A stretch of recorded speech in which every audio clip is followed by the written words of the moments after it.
Hello, friend. Welcome. I'm so glad you're here today. Before we begin, take a moment to find a comfortable position. Whether that's sitting in your chair with your feet flat on the floor, or perhaps lying down if that feels more restful for you right now. Close your eyes gently if you'd like, or soften your gaze towards something neutral in front of you. Take one deep breath in through your nose, and let it out slowly through your mouth. Again, in and out, and once more, just letting yourself arrive here, in this moment with whatever you're carrying today. I want to start by saying something important. If you've been watching videos like this before, or if you've ever felt the need to heal from childhood wounds, please know that your feelings are valid. The pain you carry isn't a sign of weakness. It's evidence of how deeply you cared, how much you wanted to be safe and loved. And it's also proof that you're human. Today, we're going to explore something beautiful. The possibility that spiritual practice can become a gentle container for healing those old wounds. Not as a quick fix or a magic solution, but as a sacred space where you can meet yourself with compassion, one breath at a time. If this resonates with you, I invite you to subscribe and hit that notification bell so you don't miss future content on spiritual growth and inner work. And if you're new here, welcome home. You belong in this community of seekers who are bravely doing the work of becoming whole. Let's begin our journey together. Before we dive into practices, I want to gently explore what childhood wounds actually are and why they matter so much in our spiritual lives. A childhood wound isn't necessarily a dramatic event or a traumatic incident. Sometimes it's the quiet absence of something you needed but didn't receive. It might be feeling unseen when you were trying your best to connect. Could be carrying the weight of someone else's emotions as if they were yours. Or it might simply be the exhaustion of being small in a world that felt too big and sometimes unsafe. These wounds don't always leave visible scars. Sometimes they're invisible, woven into our nervous systems, showing up as patterns we repeat. People-pleasing, perfectionism, difficulty setting boundaries, or even spiritual bypassing where we use faith to avoid feeling the pain beneath. Here's something important. These wounds aren't permanent fixtures of your soul. They are responses to circumstances that were beyond your control at the time. And while they may have shaped you in certain ways, they don't define who you are now or what you're capable of becoming. The spiritual path offers us a unique opportunity to heal because it invites us to meet our pain not as something to fix or escape from, but as something sacred that deserves attention and care. When we approach our wounds with spiritual awareness, we stop fighting ourselves and start befriending the parts of us that have been carrying burdens for decades. Think about this. Every time you felt shame about your past or judged yourself for not being enough, or tried to suppress difficult emotions, you were essentially trying to heal without tools. And now, through spiritual practice, you're learning how to do it with intention and compassion. Let me share 3 foundational principles that will guide our healing work today. These aren't rules or requirements. They're invitations to approach yourself differently. First principle, presence over perfection. In spiritual practice, we often chase the right way to meditate, pray, or do yoga. But when it comes to healing childhood wounds, there is no right way, only your way.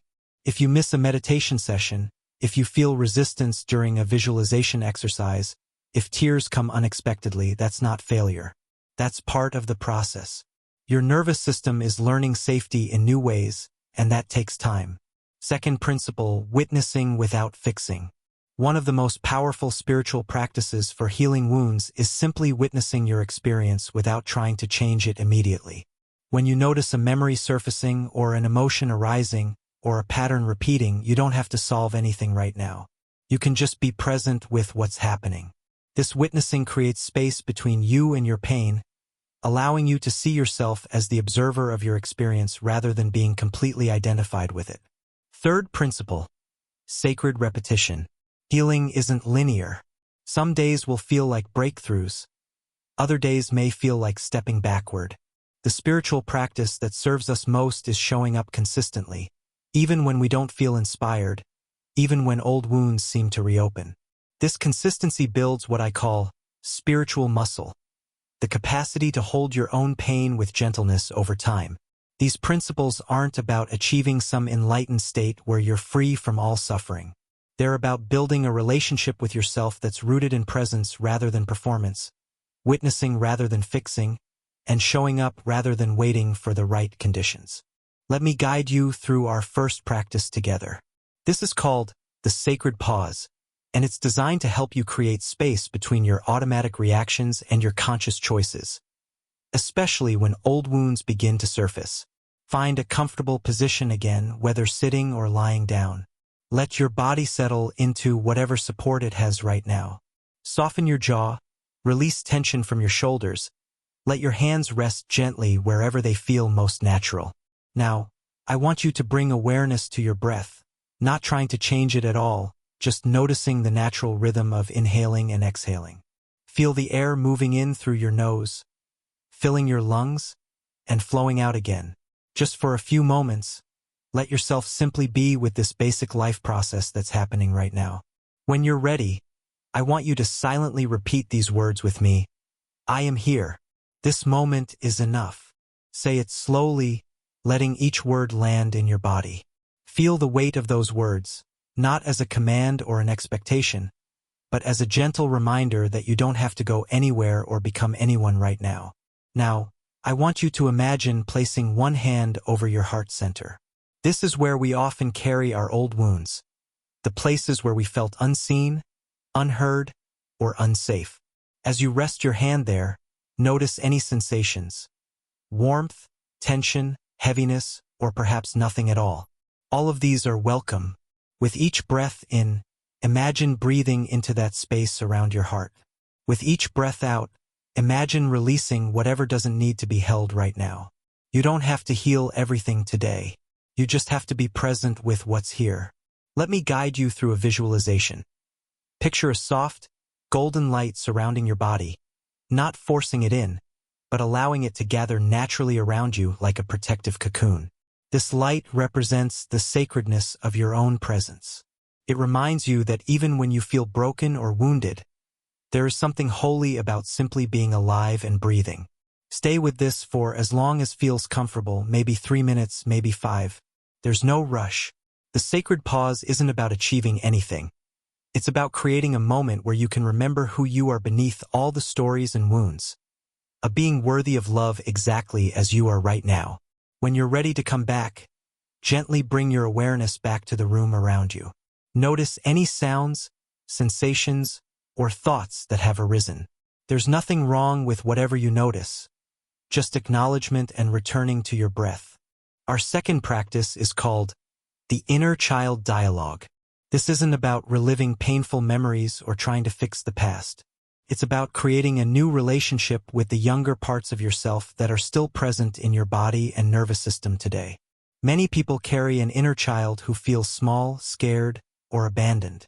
This doesn't mean you're regressing. It means there are aspects of your experience from childhood that haven't been fully integrated into your adult self. The spiritual practice here is to meet those parts with the compassion and wisdom you have now. Find a comfortable position again. Close your eyes if it feels right, or soften your gaze. Take a few deep breaths to settle in. I want you to imagine meeting a younger version of yourself, perhaps around age 7, 10, or whenever feels most relevant. This child might be sitting somewhere safe, on a porch swing, curled up under blankets, or simply standing in an open field. Notice what this child is wearing, how they're holding themselves, and what their expression says about their experience. Now, I want you to imagine yourself as the adult version of that child, someone who has lived through time, learned from experiences, and gained wisdom. This adult self doesn't need to be perfect. It just needs to be present with compassion. I invite you to silently speak to this younger part of yourself. You might say something like, "I see you. I know you've been carrying things that weren't yours to carry." Or perhaps, "You didn't ask for any of this, and you deserve safety now."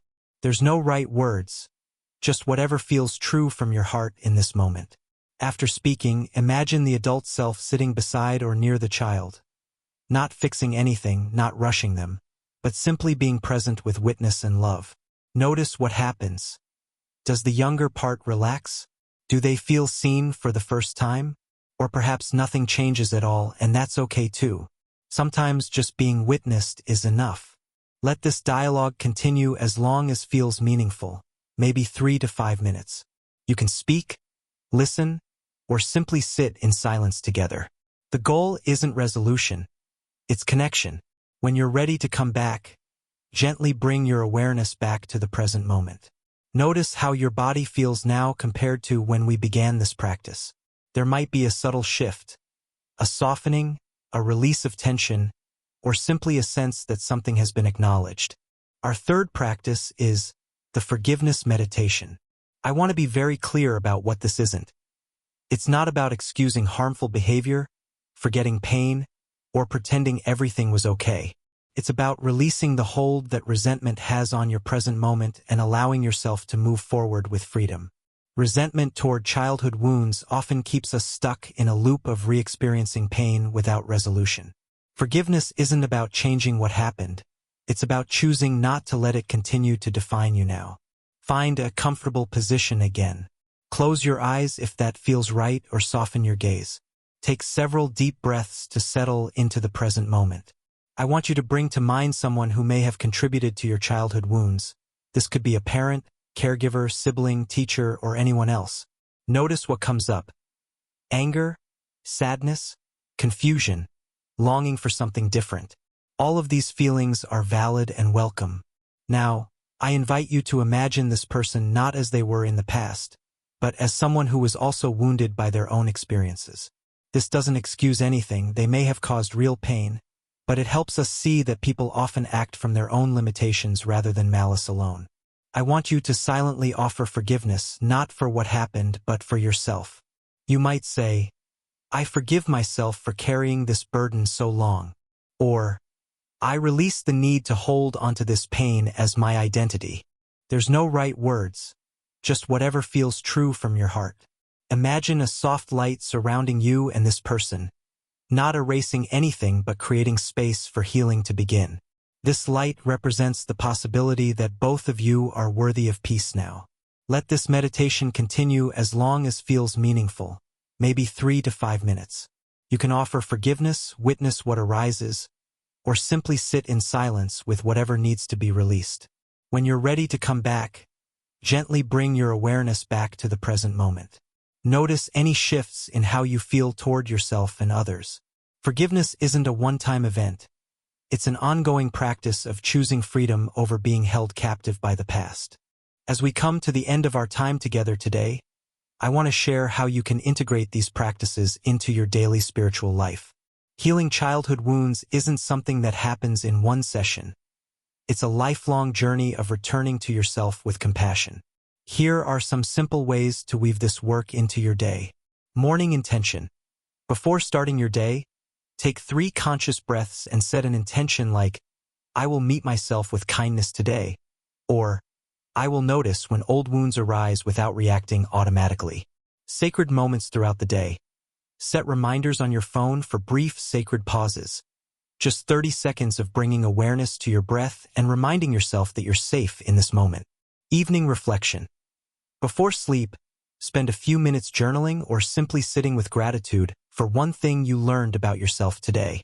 This could be as simple as noticing when you felt triggered and what it taught you about your patterns. Weekly practice. Choose one of the 3 practices we explored today and commit to doing it consistently, whether that's daily, every other day, or once a week. Consistency matters more than duration. Remember, spiritual practice for healing wounds isn't about achieving some perfect state where you're free from all pain. It's about building a relationship with yourself that allows you to carry whatever comes your way with grace and awareness.